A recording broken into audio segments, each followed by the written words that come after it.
এমন হয়েছে যে পলকের মতো ইন্টারনেট বন্ধ করি নাই, ইন্টারনেট বন্ধ হয়ে গেছে। বাজার মোড় দিয়ে আসতেই অনেক ভয় পাইছি যে আমাদের শহীদ ওসমান হাদির মতো আমাকেও না আবার কেউ গুলি করে ফেলে।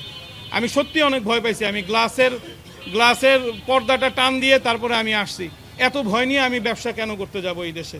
আমি একজন প্রবাসী, বাংলাদেশে করোনাকালীন সময়ে এসে ব্যবসার হাল ধরেছি। আমার বাবা ইন্তেকালের পর আমার ইলেকট্রনিক্স আইটেমের ব্যবসা ছিল, সেগুলো সব কিছুই করে আমি চিন্তা করেছি যে পুরুষ মানুষ সবসময় নির্যাতিত, নিপীড়িত এবং অবহেলিত। পুরুষের ঈদটাকে যেন সুন্দর করা যায় সেই উদ্দেশ্যেই আমরা 330 টাকায় পাঞ্জাবি দিয়েছি। এবার আমরা 2টা কিনলে 4টা ফ্রি অফার দিয়ে এই ভাবটা প্রকাশ করতে চেয়েছি। একজন মানুষ 2টা কিনবে 4টা ফ্রি পাবে, 6টা পাঞ্জাবি সে একা পরবে না। সেই পাঞ্জাবিটা তার বাবাকে দিবে, তার চাচাকে দিবে, তার মামাকে দিবে, তার খালুকে দিবে, ফুপাকে দিবে। তাদের সাথে যদি সম্পর্কে কোনো প্রকার ব্যাঘাত ঘটে থাকে তাহলে তাদের এই সম্পর্কটা ঠিক হয়ে যাবে।